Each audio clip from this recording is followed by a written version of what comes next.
You will hear a science student inquiring about English courses at a university language centre. You now have 30 seconds to read questions 1 to 7.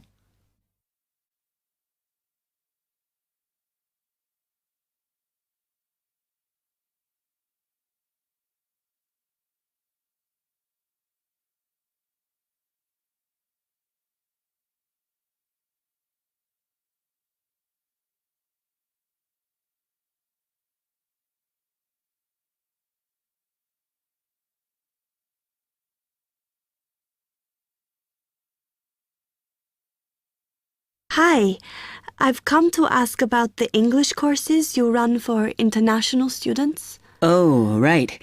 I assume you're a student at the university. Yes, I've just started. Okay. Well, we've got a range of courses. It depends what you think you need and how much. We can't run everything at the same time, though. So, for example, in this first term, we are just doing a writing course. I see. That sounds quite useful. What else is there? Some of the courses only run for single terms, and we tend to focus on what students have difficulty with. That means we don't usually do speaking courses, but next term you can do listening. Oh. That'll help you with lectures and things. Our provision is all based on what the majority of our international students need. So is everything term-based? There's nothing that you run all year? Well, let's have a look. Yes, there is a class for vocabulary and grammar every term. That's for everybody, but it's split into 3 or 4 levels. And what about in the holidays? We don't do anything during the winter or spring break. Oh. But over the summer, there's just general classes because that's what most students want. A bit of everything. Okay, quite a variety then. I'll have a think about what I really need because I haven't got much time. Do you have about 20 students in each class, the same as our science seminars?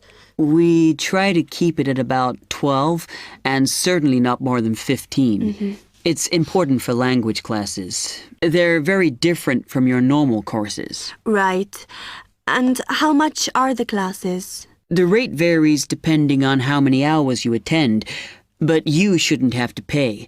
Usually, the department will fund you and even sort out which classes you need. Brilliant. It would be quite useful for me to have a certificate to take back to my country. Do you put us in for exams? Yes, but we don't like them to clash with your main course exams in June, so we run them in May. Oh. That leaves you time for revision. Do I have to sign up for something now? I'm not quite sure what I want. Classes haven't quite started yet, so you've got time to decide what you do. All we insist is that you sign up before week 5. That gives you about 3 weeks to decide. Okay. You now have 15 seconds to read questions 8 to 10.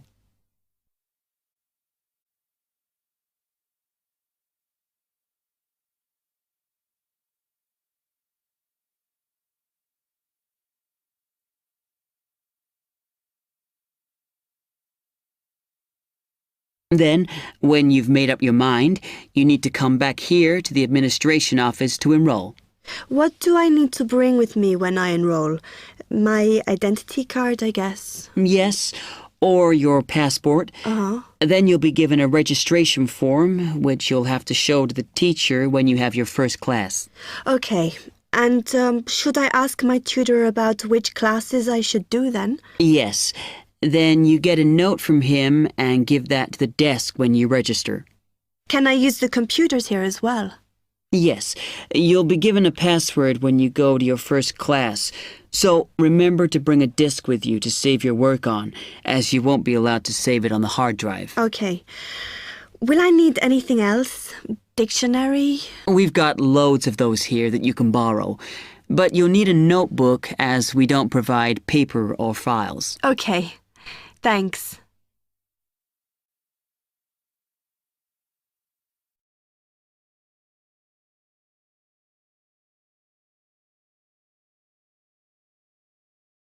That is the end of part 1. You now have half a minute to check your answers.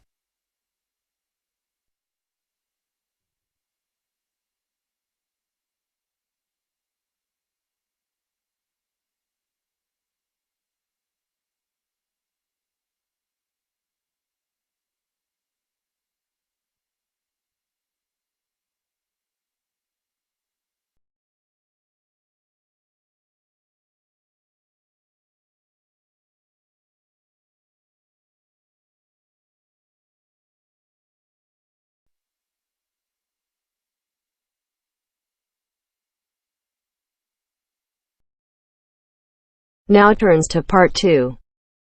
Part 2. You are going to hear a guide named Matt who is introducing their trip in Wildlife Haven.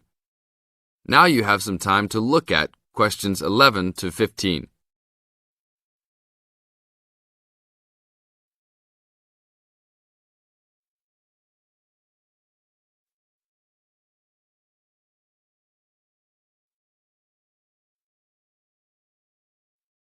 Now listen to the first part of the introduction carefully and answer questions 11 to 15.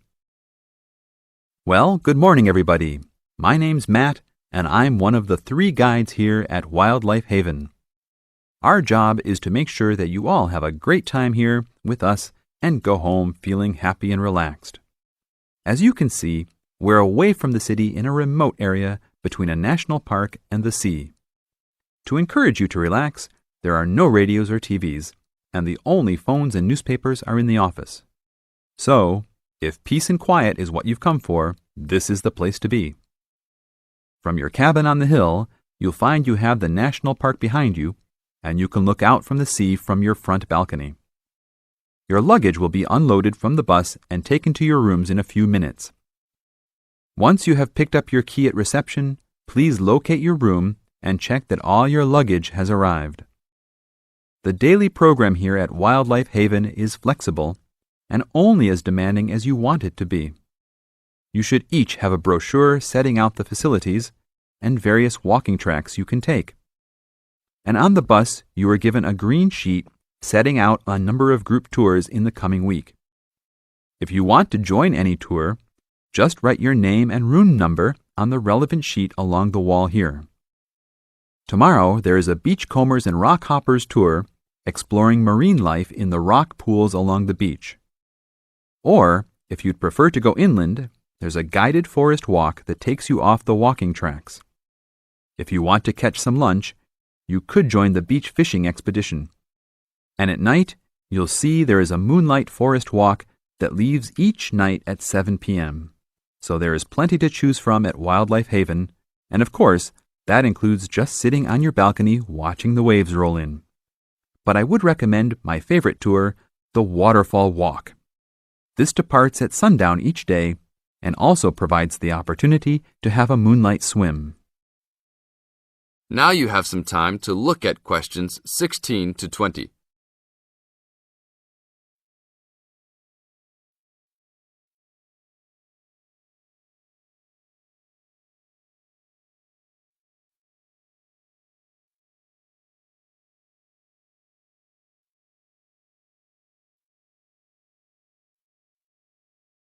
In the second part of the introduction, you are going to get some advice from Matt. Listen carefully and answer questions 16 to 20. You've chosen to visit us in January, which is one of our hotter months. And although you may be tempted to wear a minimum of clothing, you should always take precautions against injury, particularly in the national park. This includes sensible footwear. You'd be surprised how many of our guests ignore this advice and end up being sorry. And socks are a good idea too. And even though you might be under trees a lot of the time, it's a good idea to wear a hat in this hot climate. There's no need to be too concerned about walking in the national park, provided you use common sense. It's true that there are poisonous spiders in the park, but they are really more frightened of you than you are likely to be of them. I should also warn you against eating any wild berries. Some are edible, but you should avoid them all. We'll provide all the food you can eat. Well, that's about all for now. Dinner is from 6 to 8 p.m. in this building.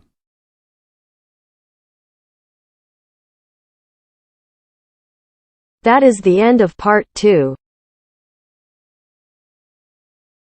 You now have half a minute to check your answers.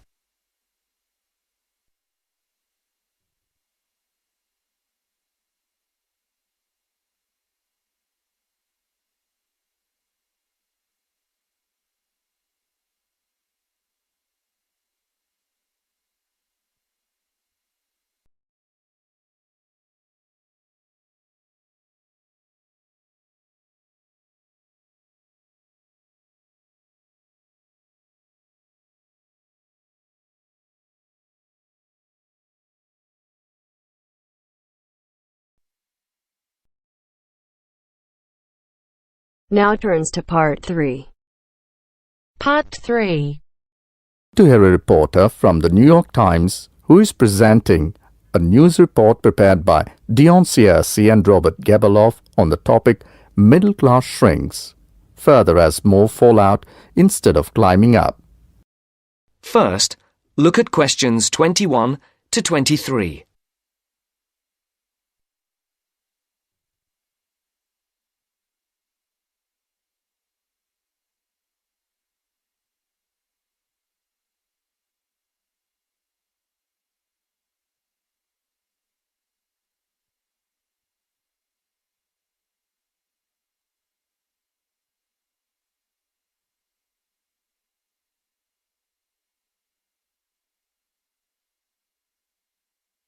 As you listen, answer the questions.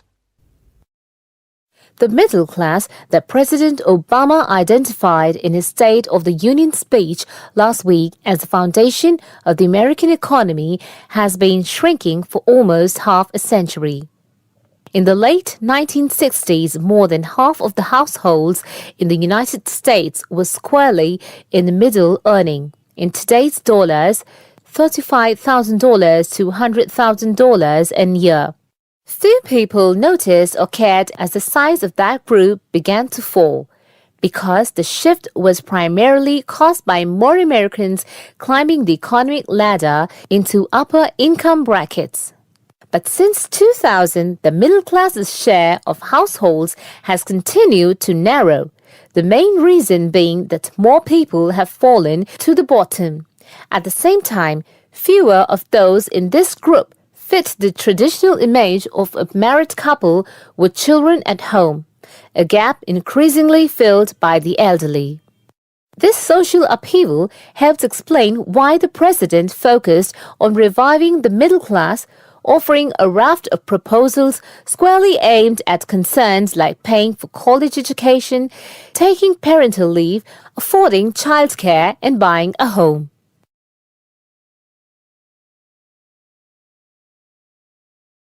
Before the conversation continues, look at questions 24 to 30.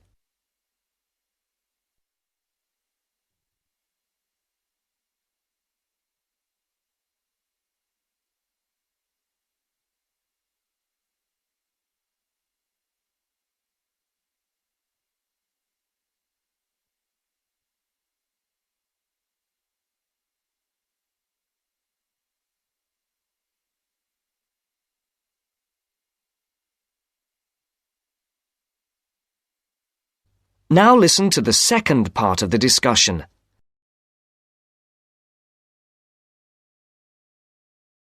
Mr. Obama told Congress and the public, still, regardless of their income, most Americans are identified as middle class. The term itself is so amorphous that politicians often cite the group in introducing proposals to engender wide appeal. The definition here starts at $35,000, which is about 50% higher than the official poverty level for a family of 4 and ends at the 6-figure mark. Although many Americans in households making more than $100,000 consider themselves middle class, particularly those living in expensive regions like the Northeast and Pacific Coast, they have substantially more money than most people. However, the lines are drawn. It is clear that millions are struggling to hang on to accoutrement that most experts consider essential to a middle-class life. I would consider middle class to be people who can live comfortably on what they earn, can pay their bills, can set aside something to save for retirement and for kids in college, and can have vacations and entertainment, said Christine L. Ovens, Executive Director of the National Employment Law Project.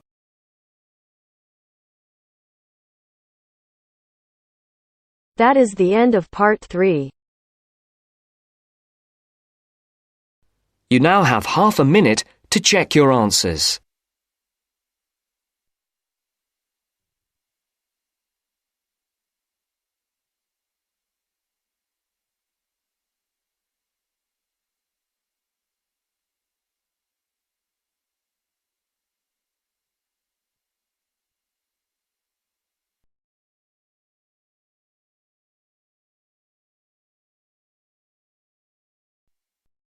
Now turns to part 4. Part 4.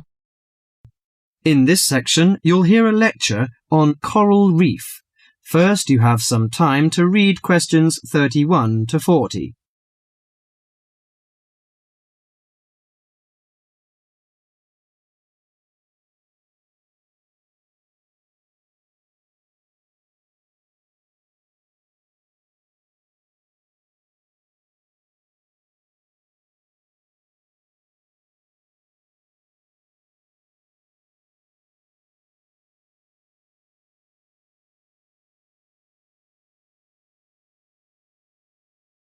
Now listen carefully to the lecture and answer questions 31 to 40.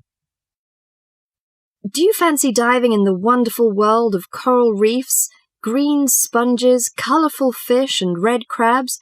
It is a rich garden beneath the waves. But how much do you know about the corals? Are they animals or plants? What are the threats to coral reefs? Today, Mr. Tim Harford, Executive Director of the Coral Reef Alliance, is going to introduce the facts about coral reefs. Good afternoon, everyone. Coral reefs are one of nature's most magnificent creations. It is filled with thousands of unique and valuable plants and animals. Over 1/4 of all marine species depend on healthy coral reefs. Humans also depend on coral reefs. These marine ecosystems are the primary source of food and income for millions of people, a vast repository of valuable chemical compounds and medicines, and a natural wave barrier that protect beaches and coastlines from waves and storms. Coral is actually the exoskeletons of coral polyps. Made from limestone, these skeletons build up over time, forming the reef. New corals are born each April. At a certain hour, on a certain night, mature corals suddenly release clouds of eggs and sperm into the sea. After the fertilized eggs take root on the seafloor, they can grow up to 15 centimeters per year. Coral reefs are present in the waters of over 100 countries. These are warm, 18 to 29 degrees centigrade, shallow, sunny regions primarily between the tropics of Cancer and Capricorn. Only clear, warm salt water can support a coral reef. And because sunlight is crucial to the reef's survival, the water must also be shallow. The algae that grow on coral provide much of the coral's food. In deeper water, algae cannot get the sunlight they need to grow. Most coral reefs are in the tropics because natural conditions there are perfect. In their modern form, coral reefs have thrived on Earth for over 50 million years.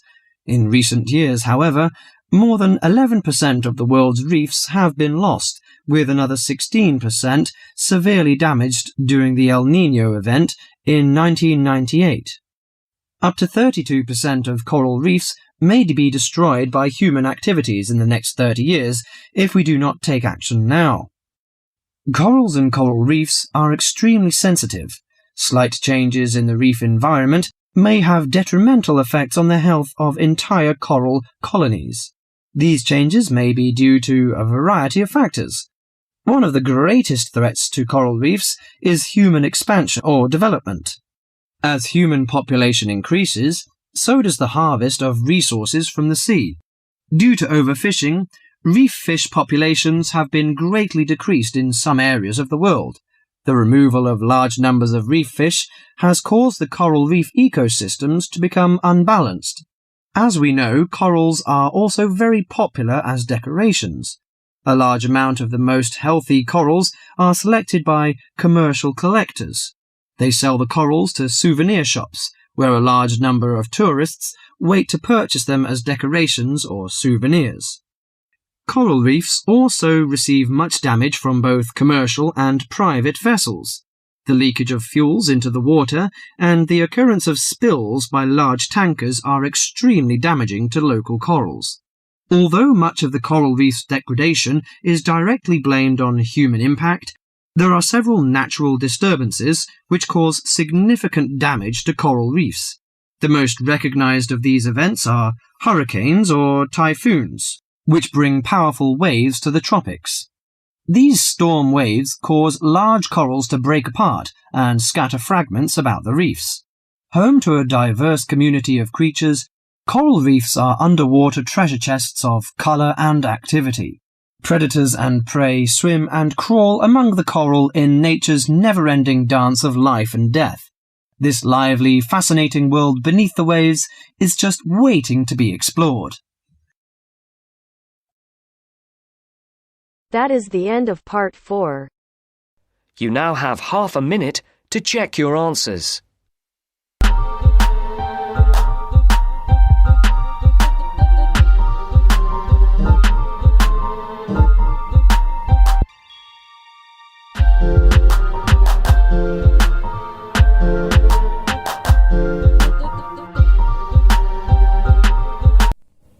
Hi guys, welcome to our channel The IELTS Writing Test. My name is Parminder. In this video, we will discuss about task 2 of writing module, so you get an idea how to write it. So without wasting any time, let's start with the question. Now look at the today's topic. Let's read. Government spends much money for education. More money should be spent on free time activities. To what extent do you agree or disagree? Means government should spend more money for education or entertainment facilities.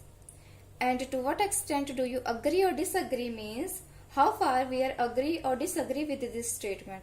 And in this essay, we will discuss that government should spend more money on educational facilities. And we will discuss some points with examples.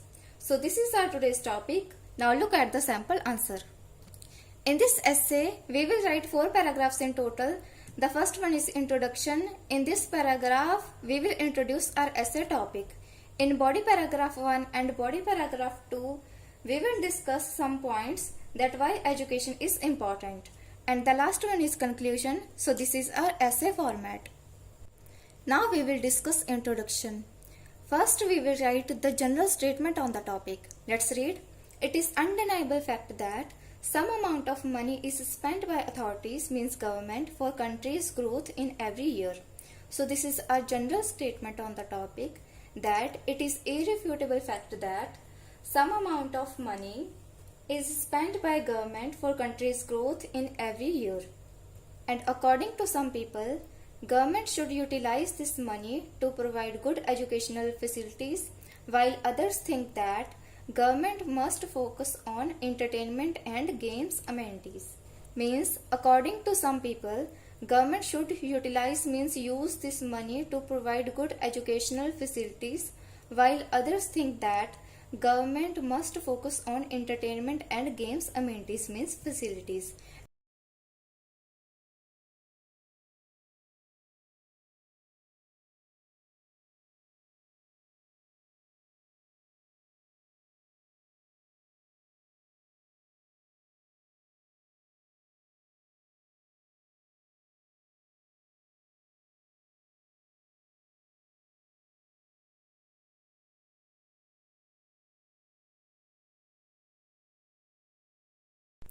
Now we will discuss body paragraph 1. Let's read.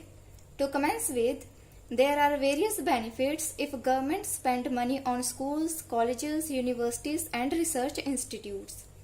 So this is our opening sentence of the paragraph. Means, to begin with, there are many benefits if government spend money on schools, colleges, universities and research institutes. And now we will write first point. First and the foremost, it helps to build a developed country. Means, it helps to make a developed country. In other words, if any nation has more educated people, then it is beneficial for that country, because well-educated people always use their skills to improve their country's socio-economic condition by inventing new products, rules and policies. Means, if any country has more educated people, then it is beneficial for that country, because well-educated or well-qualified people always use their skills to improve their country's socio-economic condition by creating new products, rules and policies. And now we will give example to make our viewpoint strong. To illustrate, a survey has been conducted by Singapore's university revealed that Singapore's GDP had increased to 20% in 2013, whereas it was only 10% in 2000, and it had been achieved because of giving special attention on education. Means, according to a survey conducted by Singapore's university revealed that Singapore's GDP had increased in the year 2013, whereas it was only 10% in the year 2000. And it had been achieved because of giving particular attention on education. So this is our body paragraph 1. Now we will discuss body paragraph 2. Let's read. Apart from this, education helps government to build a crime-free and a strong ethical country. Means, education helps government to make a crime-free and a strong ethical nation. As literate people are more aware about criminal activities and possess strong moral values as compared to uneducated people. Means, because educated people are more aware about criminal activities and have strong moral values as compared to illiterate people. As a result, spending more money on education helps to reduce the crime rates. Means, spending more money on education helps to decrease the crime rates. And now we will give example. For instance, the recent research of the Times Higher magazine found that Japan is one of the safest countries to live. Here I am using comma with for. Its meaning is because the Japanese government always emphasizes on the importance of education for sustainable development into safety education.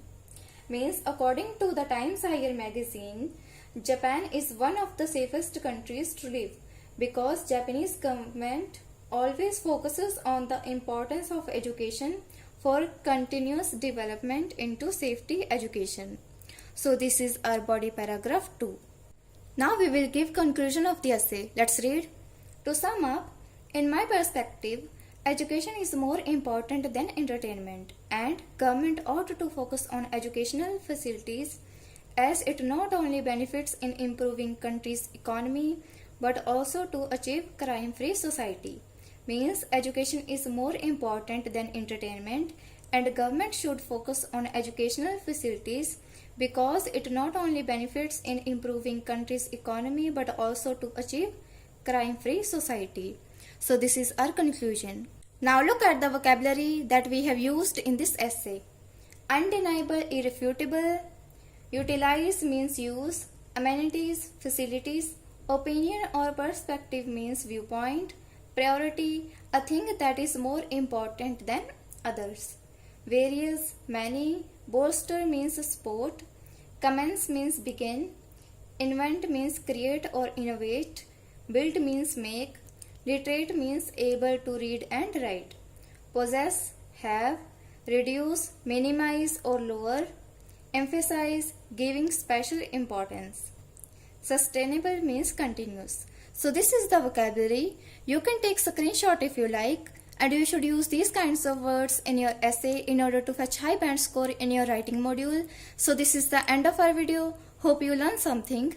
I will see you guys in the next video. If you like this video, then hit on the like button, share this video with your family and friends, and subscribe to our channel for more IELTS related videos. Thank you and all the very best for your IELTS exam.